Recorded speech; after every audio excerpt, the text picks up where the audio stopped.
Can you do a clap in the middle? Yeah. Nah, not as loud. A bit louder. Thanks.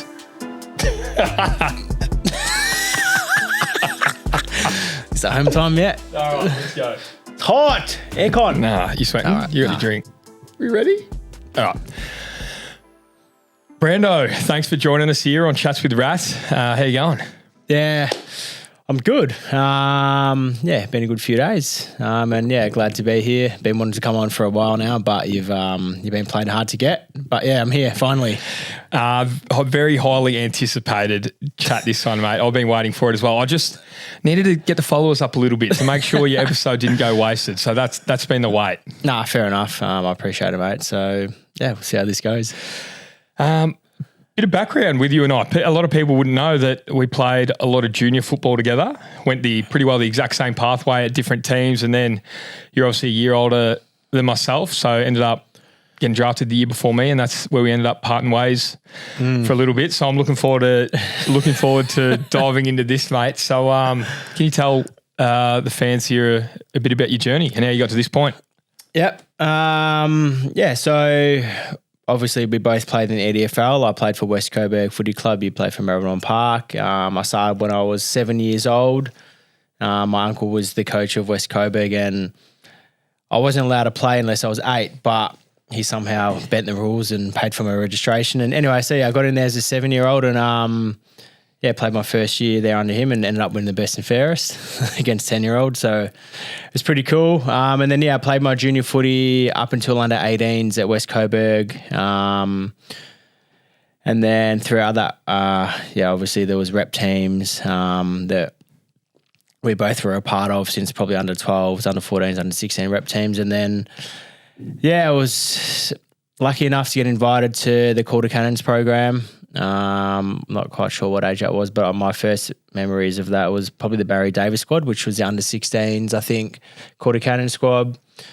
Had a pretty good carnival, went back and then played West Coburg and then got invited to train as a bottom age to try and make the Cannons under 18s team. I was lucky enough to make the list there. I didn't get a look in until probably round 7 because they had all the private school boys like Mitch Wallace, Liberatore, Prestia, we had Michael Tarley, Tommy Sheridan. So we had a lot of private school boys that had to play, before they went back to private school. So, I got a look in at round 7, I think it was, against Gippsland Power. My first game, we ended up losing by 10 goals. But, I stayed in the team the rest of the year. The private school boys came back, I think, a couple of weeks ago before finals. The private school boys came back and then we ended up going all the way and winning the flag as a bottom major. We beat Gippsland Power in the grand final. I think Cam Guthrie had the job on Dyson Heppel because Dyson Heppel had averaging 45 touches through the final series and we had to send someone to him and Cam Guthrie went there and stopped him. We ended up winning that game by 10 goals. I think Mitch Wallace got best on ground. He had 1 goal and 53 touches. That's a good day. Pretty impressive. I was had a pretty good final series and then I got a call up to go try out for Vic Metro. So I did all the trial games and whatnot and then I got picked and then we had a carnival. It was a 5-game carnival where we played New South Wales, Queensland, Vic Country, SA and WA. And then, we clean sweeped everyone. We won the championship, went 5-0. And then, a week later, I got a call and I got told I was, making the All-Australian team as a back pocket. And that's probably when I realised, oh crap, my dream of playing AFL footy, it might come true. Then finished off the year at the Cannons. We made the prelim final. I think we lost to Sandringham Dragons. It was just had to wait until draft camp, did that. And then, waited to the draft and, we got picked up by Richmond at pick 15. But a few days before, I had Fremantle come over to my house and say, we're going to take you at pick 16, so get ready to come over to WA. And my mum and dad were just like, no, you're not taking my son. Please let him stay. And mum started crying. And I was like, Mum, just chill out. It's all right. But then, because I hadn't heard much from Richmond. They were keen, but I think I only met them twice. And I was like, far out, I'm going to go to the other side of Australia to pursue my dream. And then, draft night came, and then 5 minutes before their pick, my manager texted me a tiger emoji. And I was like, what do you mean? And then my name got called out, and rest is history. So, that's a little bit about my story. Sorry if I went on too long. No, mate, that's good. That's good. Great insight. And that pick 16 then went on to be our Tommy great mate, Sheridan. Tommy. Oh, stiff. Well, I think the plan was they wanted to pick me at 16. I think Tommy Sheridan at 19 and Michael Talia at 26. So I wanted to keep us three Cannons boys together because they thought that we'd stay interstate for the whole career. So they wanted to keep three good mates together. But Richmond taking me at 15 sort of screwed their plans. But I'm bloody happy they took me at 15. So, sorry, Tommy. Oh. And then from then on, you were pretty well straight in, right? Yeah, so I debuted round one in my first year. Had a stinker, but it was just a great experience. But I was just fortunate enough that Richmond were in a position where they could bleed myself and try and get me to 50 games as quick as possible. That was sort of Dimmer's thinking. And I think the first year I got rested for one game. The second year I missed 2 games because of my hammy, and then I think after that I played 130 straight, and then Dimmer dropped me start of 2018. So I was pretty lucky at the start of my year that Dimmer just backed me in and bled me really early, which held me in good stead to where I am today. I remember watching those first couple games that you were playing. I was with a few mates on Sydney Road there, getting a feed before one of the Call of the Cannons games where we both played, and seeing you. It's quite cool, and the first time that it actually really feels real. You would have had it the year before with guys that you'd played with, seeing them on the TV while you're there aspiring to be that next year. I remember actually seeing that with you, experiencing that, like, Brando's on the telly, like we're actually watching you around. So it was pretty cool how that all happens. Yeah, it is. And funny you say that, because I remember I used to try and watch Gold Coast every week because I was good mates with Dion. So I used to try and watch him every week. And then I took an interest in watching the Doggies because of Libba and Mitch Wallace, because I played with them. Obviously, even Matt Watson, I think he went to Carlton, so I liked watching them. But it's pretty cool to be able to play with these guys and then watch them transition and then watch them on the TV. And then the year after, I was getting to do what they were doing. Well, you just touched on you missed a couple in your second year, but then about 130 straight. Yeah. What do you put that down to? Like, that's a lot of games. It's one, being in good enough form to maintain your spot, but then also being so durable and the ability to stay out there, and like the mix of those two don't come along too often. So what do you put that down to? I guess I was pretty lucky that I didn't really have to deal with much injury at all. I guess it was just coming. I've never missed a preseason, so I've always had a preseason and always got the kilometers in my legs before the season started. And I think that it helps you a lot to be really durable and be able to play out, the whole year if you needed to be. And I think just being diligent with my recovery, with my weights, just trying not to take any shortcuts, because it was so hard to get on an AFL list. There was no way that I was going to sort of let anything get in the way of me not playing or getting delisted or whatnot. So, it's just doing everything right, everything to the T. And then when I got to Richmond, I had Trent Cotchin take me under his wing, and he was so diligent with everything that he did. So every morning after a game, he'd come pick me up. We'd go down to Williamstown Beach and meet Basher Hooley down there. So he sort of taught me the way as well. So I was lucky enough to have a good role model in Trent to sort of teach me the ways. And then, you sort of just pick up your own things from others the longer that you stay in the system. What sort of stuff did he teach you when you say teach you the ways? Like, is it diet, recovery, way to hold yourself around the footy club, or how really the game is? What sort of stuff did he impose on you?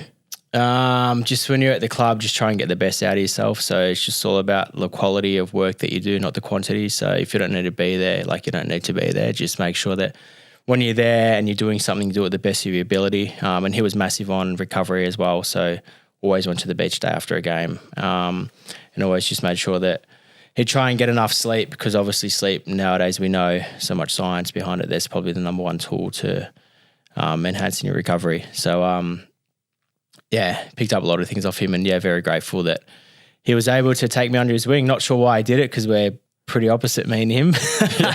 But yeah, opposites they attract each other, they say. So yeah, we've still got a great connection to this day. And you mentioned about hard work in the preseason and stuff. Even when we were playing together though, from 14 onwards, you always seemed to be a hard worker. Like you're always at the front of the time trials and stuff like that. Do you think fitness was something that came naturally to you, or from then did you have this like underlying worth ethic already? Yeah. Well, yeah, I think I guess I didn't really have anything else but football in my life. So if football didn't work out, I'm not quite sure what I would have been or where I would have been. So, and I knew that I wanted to be an AFL player. I grew up in the North Melbourne change rooms as a young kid. So my cousin Dill, his nan Judy, was the cook for North Melbourne. So she used to take me and him in the rooms every single week, every Melbourne game, and used to get to mingle with the players beforehand, used to hand in their lollies, used to kick the balls back when they kick for goals. So like I was in the change rooms with Wayne Carey, Glenn Archer, Anthony Stevens, Shannon Grant. So like I had exposure of it as a young kid, and I was like, this is what I want to do. Like I love footy, and I'd take a footy everywhere, I'd sleep with it. So yeah, I just guess, Dad always said to me, the harder you work, the luckier you get. So that's always stuck with me since a young kid. But yeah, I grew up near Princess Park as well. So I had Princess Park running track to do a lot of my running at, which I was very fortunate enough to. But yeah, I thought I sort of knew what I wanted to do at a young age. And yeah, it was, if I didn't do that, I'm not quite sure what it would have been. So I didn't really have a choice. Yeah. True. Yeah. No, mate, world's your oyster now. You talk about what you would have done instead of footy. You've got a few gyms though. You got talk to us about what's going on outside. You're still quite active now. Yeah, have to be. Obviously at the back end of my career now, so I'm trying to sort of just set myself up for the transition phase, whenever that is. So I've got a couple of gyms back home in Melbourne called Crew Fitness with a couple of my business partners, Jason Damon, one in Hoppers Crossing and one in Craigieburn. And we've got a couple of Pilates studios together as well, which is called Your Daily. So I just love my fitness. I love my gym. I love the health space. So obviously when I finish footy, that's what I want to transition into, because I'm really passionate about it. And, I don't see it as a job. I see it's something that I love doing, and just being able to help other people out as well. So that's going on in the background. A couple of other things going on, but yeah, the gyms are sort of the main things. You touched on before, 1:30 straight before Dimmer gave you the arse for a couple of weeks. That's happening again up here. That's all right, mate. That's footy. That's life. Stuff like that happens. You'll be in. You'll be in before we know it, mate. Stay there, mate. You're right there. Couldn't be doing any more. Just hang on. We need you. Oh, we love that. But then that comes about. But you've obviously had a lot of good times under Dimmer and your tenure at Richmond. Obviously winning 2 flags. Yeah. And one. We'll go into that a bit later. Yeah. We'll go into that a bit later. I don't really want to talk about it, but we're going to have to. Yeah, we have to. We're going to sort this out. What's winning a flag like, mate? Asking for a mate. It's honestly the best feeling in the world. Other than getting married, it's literally the best feeling in the world. It's what you dream of as a kid. You come into the AFL system, you want to play one game, then you want to stay in the team, and then you're like, I want to play finals. And then I got really jealous of Brad Hill. He was the same draft as me, and he won 3 flags in his first 4 years. And I was just like, mate, I want to do that. I want to be him. But winning a flag is, it literally changes your life. But I haven't really had much time to reflect, because you win the flag and then you got commitments that night, then the next day you got commitments, and that whole week you got commitments. Then you go on footy trip, and then everyone goes and disperses and doing their own things in the off season. But I don't even know if they've really sunk in, to be honest. But once I finish up, I'll have a lot more time on my hands to actually sit back and reflect. But yeah, it literally changes your life, and it's the best feeling in the world.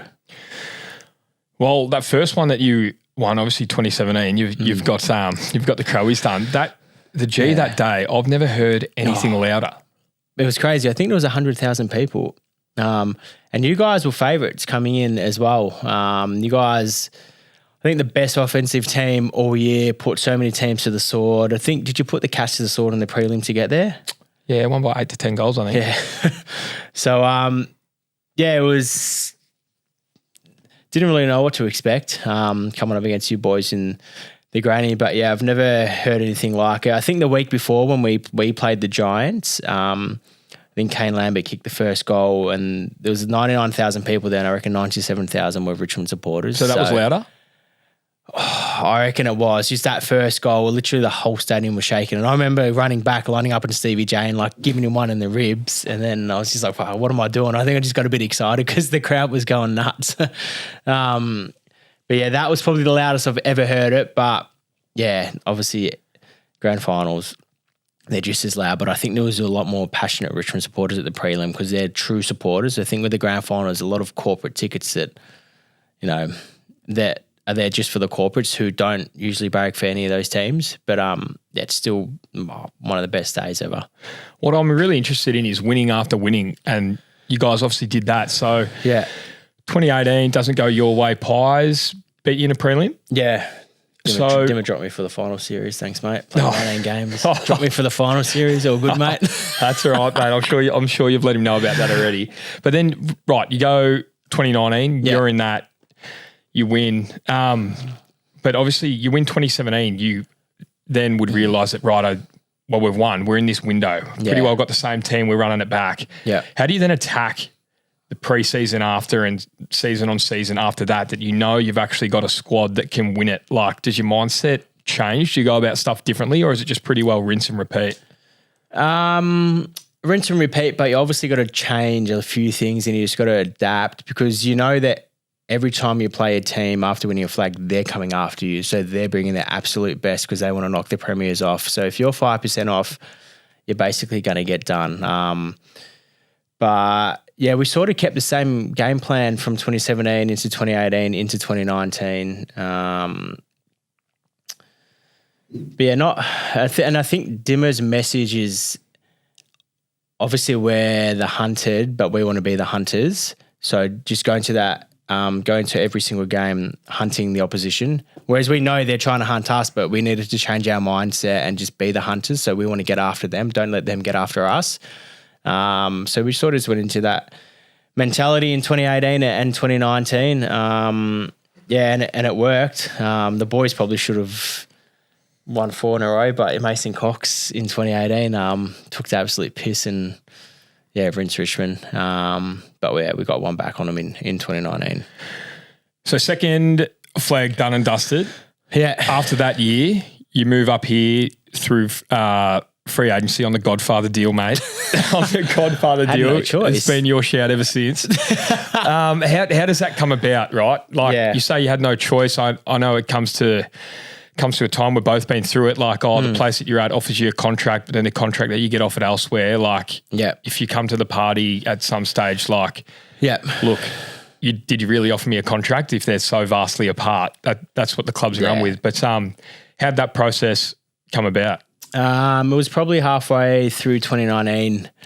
I think we might have had the bye and I just went into Blair Hartley's office and we're just like, me and him were really tight. We used to always talk and then, he just goes, look, we're not going to be able to keep you, we don't think. And I was like, well, what do you mean? They're like, if you stay, you're going to have to stay for basically half of what you're on. And I was like, you're kidding. I'm like, I never, ever thought in my whole entire life I'd ever leave Richmond. Like I always wanted to be a one club player. Love the club so much. Had so many great mates there. But then that really opened my eyes. I'm like, wow, this is a business. Like, this is like really a business. I'm like, wow, I've got to like really get my business mind on now. So I was rattled for a little bit, not going to lie. But then my manager, just obviously had to start talking to other clubs. I had a meeting with Essendon, went pretty well. I had a meeting with Carlton, and I thought that was a done deal. I thought that was locked in, thought I was going there. And then Gold Coast were really keen. I met Craig Cameron, John Haynes and Dewey. They came down, had a meeting. That went great. But I always wanted to stay in Melbourne. I never wanted to leave my family and friends and always wanted to stay at a Big Four club. So anyway, then for some reason, a few games to go before the end of the year, Carlton just got the cold shoulder. Not quite sure why. So I was sort of left just with one option. And I think the hardest thing for me was trying to convince my partner to move up because like she had a good job in Melbourne, she had her family, like she was still living at home, like everything was there for her.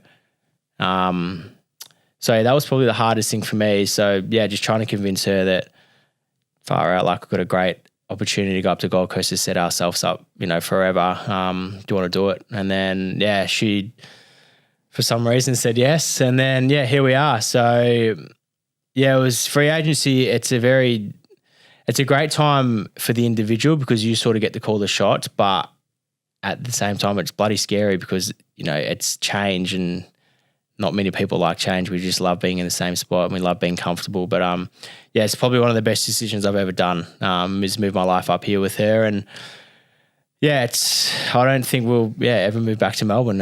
As you know how good the lifestyle is up here, just how good playing footy is up here. You play a bad game, no one knows. You play a bad game in Melbourne, you get 100 people messaging you and you get berated in the media. So yeah, it's probably one of the best decisions I've done is move up here.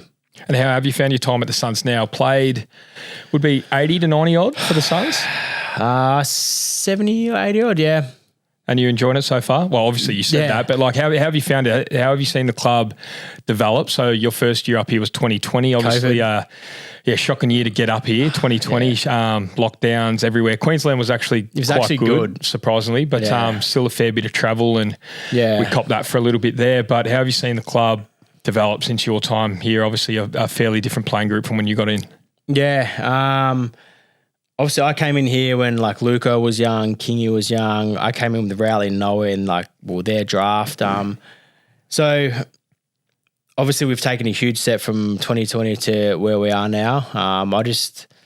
From 17 to 19 in Richmond, all I was used to doing is winning. But then you come up here and it's just like you win, then you lost, win, loss. It was such a roller coaster of emotion. So you sort of had to learn pretty quick not to ride that roller coaster. Otherwise, the years just end up becoming so long and such a drainer. But yeah, there's a lot's changed.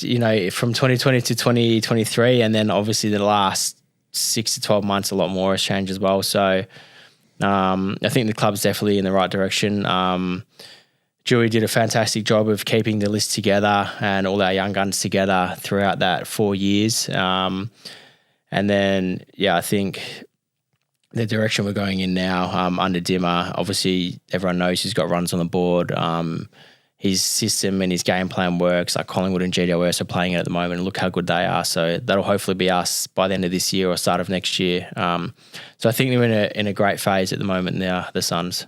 Great place at the moment, the Suns. You had your 250th the other week as well. Yeah, so 250 and out. 250, it's over. That's right. Are you on 250 still? Stranded. Oh, that's stiff. Nah, just happy I got there. Oh, mate. Did you ever think you were going to Did you ever think you were going to get there? Did you think, well, I know 250 is like a long way down the track. Yeah. No, definitely not. Man, all you're doing as a young kid, all you want to do is just play each week. You don't count games. Like all you want to do is just be in the team every single week. Maybe when I got to 150, I was like, 200's in reach. Got to 200, then I was like, probably from 200 to 250, that's been the hardest climb. The older you get, the less leniency you get. So you have 1 or 2 bad weeks. It's all right, we've got these young kids coming now. Let's give them a go. Yeah, he's done. Yeah, so I think I found the last couple of years probably the hardest for me mentally and physically. Obviously, body has broken down a fair bit in the last couple of years, but touch wood is good now. But yeah, just more mentally, like the grind as well, trying to fight it. With these young kids day in, day out, like they're so fast, they're so nippy, they're so fit, they're so confident. It's just like, I remember when I used to be like that. So you sort of just feel like you're half a step off. And if you're half a step off, at this level, it's like, all right, well, on to the next sort of thing. But yeah, to get to 250, it's been one hell of a journey, but yeah, I would not change one thing about it. I don't reckon you're half a step off, mate. With the 250, like you have a milestone. I was talking to Dave about it as well. Do you actually realise how many people come along the journey with you whilst you're in it, or does it take something like a milestone to be like far out? All these people are actually a part of and they're so interested in what I do. Yeah. It's, as you know, in the AFL world and footy world, you just get so caught up in just basically yourself and your week to week things that you need to do to get up for games. You sort of, people are there along with you for the journey and are there for you every single day to help you to get to where you are. But you don't, I think, realize until I think the week leading up to it is you get that many text messages from people that helped you when you're like 10, 15 years ago that still are so keen on your journey now. And then they message you and it's just like, wow, I've so many people have, like, it makes you reflect like, wow, I've had so many people along the way, like, help me, and it might just be like the little minuscule way, but like have helped me to get here. So, it probably does take a milestone to make you fully realize. But in the back of your mind, you know that you do have a good team behind you that have helped you from day one. But yeah, there's a lot of people, that do help. I thought it was so cool the other day after that. So that day out at Ballarat against the Doggies, my dad messaged your dad and he's texted him. Obviously, it takes a village, and he's just gone, oh mate, congrats. Like, he probably doesn't get here if it wasn't for you. And your dad's replied, he just would have been happy to play one, the kid. You know what I mean? Like, as Literally. you mentioned, back in North's change rooms, running around with this pipe dream that this is what I want to do. Yeah. And to then go on and play 250, like it's unbelievable. Yeah, it's pretty cool. As I said though, like, I haven't really had time to like properly reflect. Like, you play 250 and then it's like, all right, on to the next. And then by the time the end of the season come, you're like, well, that was 6 months ago. It's like, but yeah, it's definitely when I finish, I will decompress and reflect on all the great times that I've had throughout my career. You left a bit out then. You're like 250 on to the next. It was 250 then to the Railway Hotel Brunswick and then to the next. You ended up at Electric. I didn't.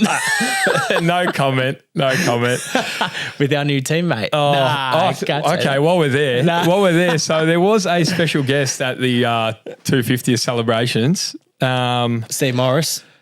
No, he's the Richmond VFL coach there. One, Dustin Martin has walked in and showed his face. Yeah. Well, me and Dusty have been pretty good mates since I first got to the club. A few overseas trips together. And we were pretty tight. And then, obviously I had to leave, and we've still kept our friendship up since coming up here. So, I just sent a message out and saying, if you're around after your game, I'm going to have some celebration drinks. Love to see and love to have a beer with you. And he came down with Josh Caddy, Grimesy came down, Brody came down. So I've still got some very close mates at Richmond, and they're grateful. Dusty's still in my life. What's it going to take, mate? I said if he wants to come, I'll give up number 4 and he can take one jumper. He was asking a lot of questions about how the joint is that night. Oh, was he? Oh, who knows? I know, you were tagging him. Oh, that's right. Yeah, I know. So I don't know. You tell me. Yeah, he's my new best mate. Yeah. Mate, you spoke about living across from Princess Park. Yeah. You told a story to the boys last year about your upbringing that I don't think a lot of people would know, and it struck home with there's just some things you just don't know about players. Would you like to touch on your arrangements earlier on when we were playing together at Calder? Yeah. So I've said it on a few podcasts before, but I just grew up in commission flats my whole life in North Carlton. I remember I used to just always dream as a kid just to want my own room or want my own backyard. I just want a house because I used to share a room with my little brother.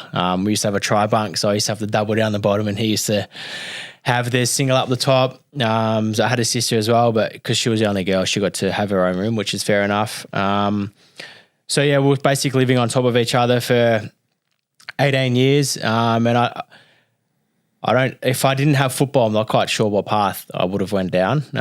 So I'm so glad that I love football and I knew that being an AFL player is what I wanted to do. So I had a purpose every single weekend. There's a lot of friends, you go to school, then on the weekend they don't really play any sports, so they go out, do whatever they do, have fun, and then come back to school. Whereas I couldn't do that because I had football every Sunday morning. So Saturday night I wouldn't go out because I wanted to be good for football on Sunday.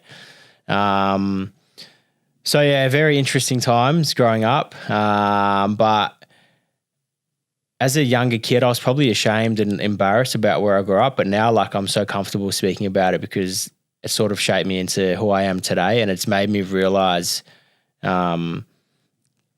don't take things for granted. And I sort of come from nothing, and now I've got a beautiful home up here. I've got a wife, got a nice car. Like, I play AFL footy. It's sort of everything that I dreamed of, but I don't think that would have happened if I didn't have the upbringing that I had and the lessons that I've learned throughout my childhood. So, yeah, as I said, like, embarrassed and ashamed to be able to talk about that when I was younger, but like now, I actually love where I grew up and love the journey that I've been on. When you say embarrassed and ashamed early on, without obviously being older and a chance to reflect, like, what do you reckon you potentially would have been embarrassed and ashamed of when you were feeling those things? No, because all my friends at school grew up in houses, had like the nice cars, the Porsches, the Mercs and that. And I was a kid that grew up in commission flats. I was the only one, besides my other friend Omar and Mulay, that I went to school with, that grew up there. So I was just thought that they'd think different of me, thought that they wouldn't want to be my friend if they knew where I lived. So I got to a stage where school started at, I think, 8:30, so I'd leave at 8 o'clock, but I'd walk the long way around, so I wouldn't see all the kids walking across the park to go to school. So I walked the long way around just so they wouldn't know where I lived. And there's one time when I was 15, I had a missus, or you think you have a missus. They were like, "Oh, no, we'll drop you home." I was like, no, I'll just ride my bike home. They're like, no, I'll drop you home. I was like, no, I'll ride my bike home. Like, she didn't know where I lived. So then I got her to drop me at a fake address because I didn't want them to know where I lived. But I guess you just don't know what those feelings were when you're younger, how like being embarrassed and ashamed, like what they actually feel like. I didn't know why I was feeling like that, but the older you get, the more you learn about it and the more you learn about yourself. You're like, oh, that's why I did this and did that to protect myself. But yeah, it's probably just thinking I was going to lose friends and people just not want to hang out because I'm the scummy kid that's from the commission flats. That's literally everything, that you think about. Because in primary school, you get teased. Because my primary school used to be across the road. So the primary school kids would see me walk home every single day and they're like, oh, you're so poor. Like just shit like that. Like little things that they probably don't realise. Like, they don't get stay it with you forever. They don't get it, right? Yeah, they don't get it because, they're in houses and whatnot. So like, but I didn't know any different. They didn't know any different. So yeah, look where they are now. Look where I am. That's all right. Mate, thanks so much for sharing that. No, that that's is, all right. mate, I reckon that'll help a lot of people. Yeah. So now being a bit older and understanding how the world works, do you have like I'm trying to think of how to say this, more of not that you wouldn't appreciate your parents as it was, but now knowing look, at that time you mightn't have thought they presented you with much, but they've actually put you in an opportunity to do what you're doing now? Yeah, I definitely like they both of them come from nothing and they still had basically nothing when I was growing up with brothers and sisters, but everything they work for, they put towards my football to help me make my dreams come true. I don't think Dad ever missed a training session or a game literally until I got drafted, maybe one or two when he was sick and in hospital. But other than that, like just the sacrifice that they made for me to be able to live out my dream, like you're forever in debt to them. But at the time I would have been thinking, fuck, like, why don't we live in a house? Like, why can't we go on a plane and go on holidays and blah, blah, blah. But like, as you said, now that I'm a bit older and you can sort of just appreciate how much they bent over for us kids, and especially for me. When they had nothing, they still put us first and put me first to help my dreams come true. So, yeah, I guess the older you get, the wiser you get, and the more you appreciate them. Like you'd probably think the same thing as well. Mate, that's so special to hear, and I'm sure, like as we just touched on before, like with a milestone like that, like it's really not about the individual, is it? Nah, it's not. It's just about the people that have helped you along the way, and like. Yeah, people see, on TV, it's his game 250, blah, blah, blah. But just like the stuff that was going on behind the scenes since I was, 4 years old, since I played Auskick, that have helped me to get to where I am. So without all of that, I definitely, wouldn't have been here. So, yeah, as I said, when I do finish up, whenever that is one day, I'll have a lot more time to reflect and be able to thank a lot of people. When you do, mate, another flag to be had, I reckon. Yeah, we'll get imagine one that. Oh, we need to get one together. All right. So, anyway. No, hang on. This isn't your show, this mate. is my show. This isn't your pod. This is my pod. We have a debate to settle here. Can I explain my story, then you go? I told it before to someone. Is the one that I said, is that it? Yeah, but let me explain it. Okay, righto. You're interviewing me. All right, so we have this, we're going to create a poll. We have this debate. So in 2017, Richmond were 5-zip, Adelaide were 5-zip. Why are you cringing? We went to play Adelaide at Adelaide Oval. Richmond got done by 10 goals. Anyway, Rat comes up after the game, shakes my hand on a sly comment. He goes, "We're the kings of the jungle now." Anyway, fast forward the year. Anyway, the grand final comes, we beat them. I think 4 days later, me and Dion are together having beers and we send you a selfie. And I said, "You might have been kings of the jungle in round 5, but we're the kings now, Rat boy." And Rat did not speak to me from end of 2017 until he came here, which was start of 2021. So it was a 4-year grudge that he held, but he reckons that he didn't say it, but I vividly remember it. Anyway, over to you.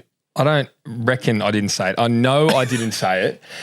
So He did. you've listened to me enough here that, okay, one, after a hard-fought battle, Yeah.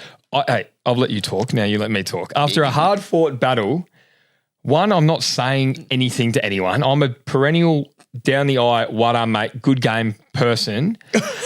And You were on the 23 slight years possibility, if I was to say something to someone, I'm not running with "We're the kings of the jungle now, mate." I've got so much better material than that. I'm not running with that. 23-year-old Rat would definitely be saying something smart ass on the sly. I wouldn't have said that. Anyway, we'll let the fans vote.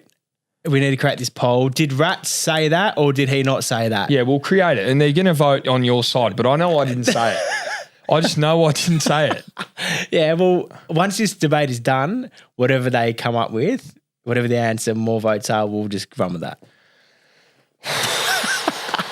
This has been a heated debate for 4 years since Rat's come here. But it didn't happen. It did. It didn't.